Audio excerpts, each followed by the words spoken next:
Fundamental rights हमारे जो कहते हैं, कोई भी धर्म चुनने के लिए आजाद हैं, तो ये कैसे अपराध बन गया? स्टेट का कोई भी अपना रिलीजन नहीं है। सिस्टमेटिक तरीके से लोगों के गरीबी का, अभाव का, लालच का इस्तेमाल करके इंटर रिलीजन मैरिजेस में बहुत होता है, तो उन कपल्स के सामने तो बहुत बड़ी चुनौती हो जाएगी। मैं बताता हूँ, जैसे मान लीजिए किसी को हिंदू मुस्लिम शादी करनी है और हिंदू मुस्लिम शादी करने में इंटर रिलीजन मैरिज है, तो पहले बट द क्वेश्चन ये है कि अगर कोई व्यक्ति जेन्युइनली धर्म परिवर्तन करना चाहता है तो वो कैसे कर सकता है। पहले वो हिंदू था और बाद में उसने धर्म परिवर्तन करके वह मुस्लिम बना और उसके बाद से वो उसके ऊपर आरोप लगा कि उसने कई लोगों का धर्म परिवर्तन कराया और हनी ट्रैप में फंसाने के बाद से धर्म परिवर्तन कराया गया।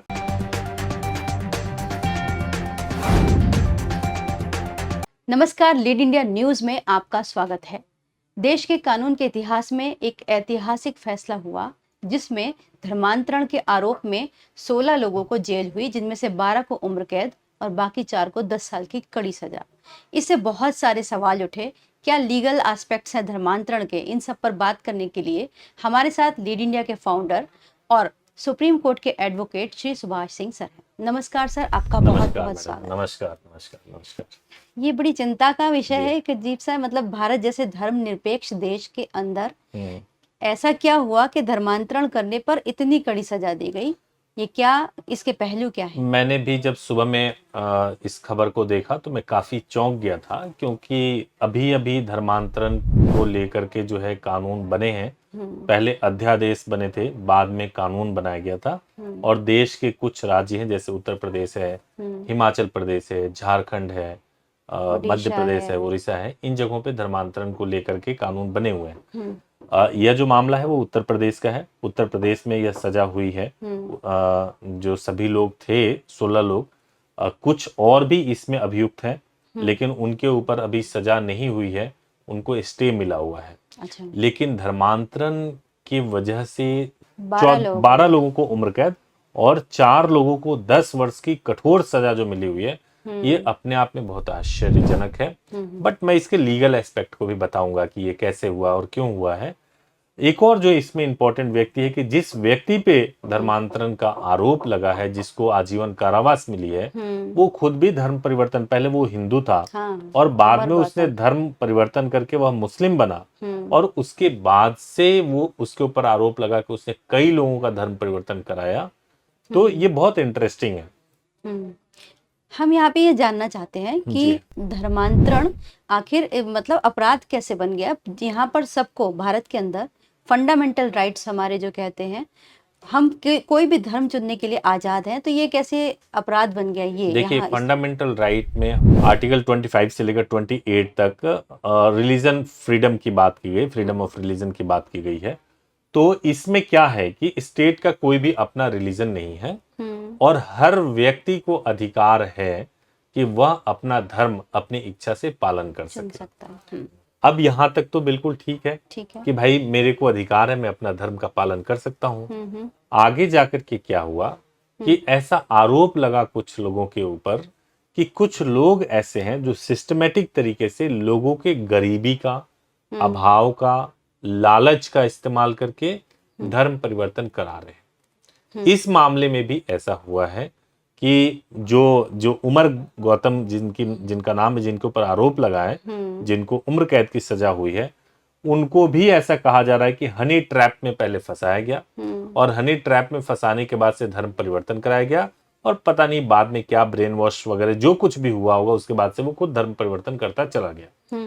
तो ये आरोप लगा हुआ है। अब एक गरीब व्यक्ति, उसको कहा जाता है कि अगर तुम निकाह करने लगते हो, उसके पास खाने के लिए रोटी नहीं है, अगर आप किसी और धर्म में चले जाते हो तो आपको हम ये बुनियादी सुविधाएं आपको दे देंगे या कुछ पैसे दे देंगे, और उस लालच के बदौलत अगर धर्म परिवर्तन कराया जाता है तो उसको गैर कानूनी बताया गया है। अच्छा, इस वजह से ये इलीगल है। लेकिन हम ऐसा बहुत सारे मामलों में देखते हैं कि प्रलोभन की बात आई या फिर जबरदस्ती की बात जब करते हैं, तो खास तौर से ये इंटर रिलीजन मैरिजेस में बहुत होता है। तो उन कपल्स के सामने तो बहुत बड़ी चुनौती हो जाएगी।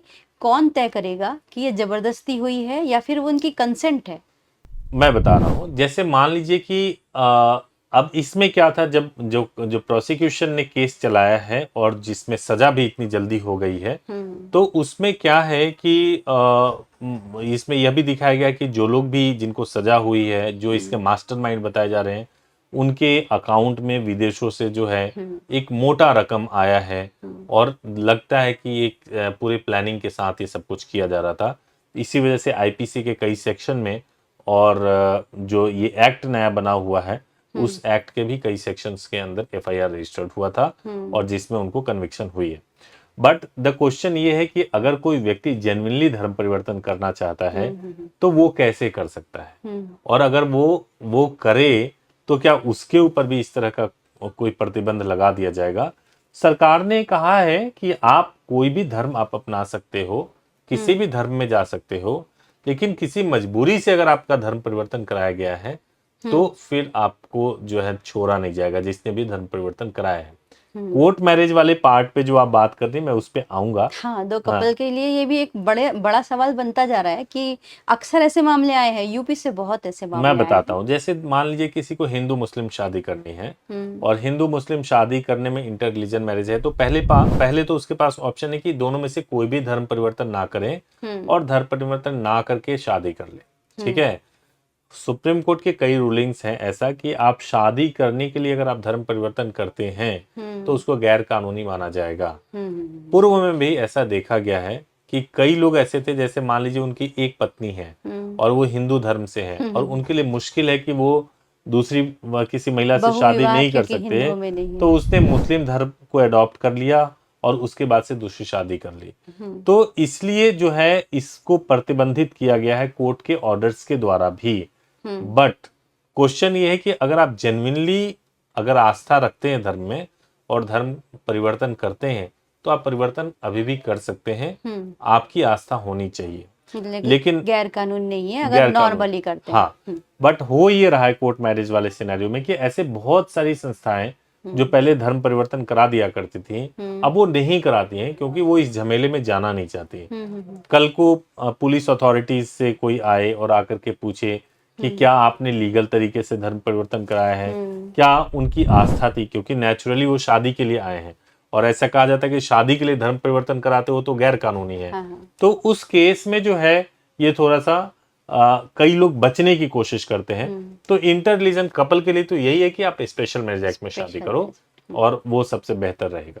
आपने अभी बताया कि लीगल तरीके से धर्म परिवर्तन कर सकते हैं, तो वो कौन से तरीके हैं जिस तरीके से आप इसको कन्वर्ट कर सकते हैं और चैलेंज नहीं होगा फिर उसे? धर्म परिवर्तन अगर मान लीजिए पहले मेरे को मान लीजिए कि मैं अगर किसी एक पर्टिकुलर धर्म का हूं और मैं दूसरे धर्म में जाना चाहता हूं, तो जिस धर्म में जाना चाहता हूं उस धर्म के किसी व्यक्ति को देख के मेरे को उस रिलीजन को लेकर के आस्था पैदा हुई होगी, प्रेरणा मिली होगी, तो मैं जाकर के उनसे आग्रह कर सकता हूं, बोल सकता हूं कि मैं चाहता हूं कि आपके धर्म में आऊं, मेरा बिलीव है, आप मुझे इसकी प्रक्रिया बताइए, और वो धर्म में लेकर के आ जाते हैं। तो एक तो तरीका ये है, उसके बाद से आप गजट पब्लिकेशन वगैरह करा सकते हैं। ये धार्मिक हुआ, ये धार्मिक हुआ। हाँ। दूसरा एक और तरीका सरकार ने बताया कि अगर आपको धर्म परिवर्तन कराना है तो आपको डीएम को एसडीएम के थ्रू इंफॉर्मेशन देनी होगी, 60 दिन का समय होगा, फिर आप धर्म परिवर्तन करा सकते हैं। एक ये भी प्रोविजन जो कि मुझे नहीं लगता है बहुत सही है, क्योंकि इसमें निजता जो व्यक्ति की प्राइवेसी है उसके अंदर दखल अंदाजी के जैसा है। बट अगर जेन्युइन धर्म परिवर्तन कराना है तो कर सकते हैं, उसमें कोई कराने वाला होना चाहिए तो हो सकता है। बट लेकिन अगर किसी लोभ लालच प्रलोभन या ब्लैकमेलिंग की वजह से अगर धर्म परिवर्तन होता है तो वो दंडनीय अपराध है और उसमें सजा काफी कठोर है। तो कुल मिलाकर कह सकते हैं कि धर्म परिवर्तन करना, दूसरे धर्म को चुनना कोई गैर कानूनी नहीं है, लेकिन दबाव या फिर जबरदस्ती करना या प्रलोभन देना गैर कानूनी। इस केस पे यही हुआ। जी। तो सर आपने बताया, इस विषय पर क्लियर किया। हम अगले वीडियो में आपसे फिर किसी लीगल विषय पर बात करेंगे। आपका बहुत बहुत धन्यवाद। Thank you so much. इस वीडियो को लाइक करें, हमारे चैनल को सब्सक्राइब करें। हमारे वीडियो सबसे पहले देखने के लिए बेल आइकन प्रेस करना ना भूलें।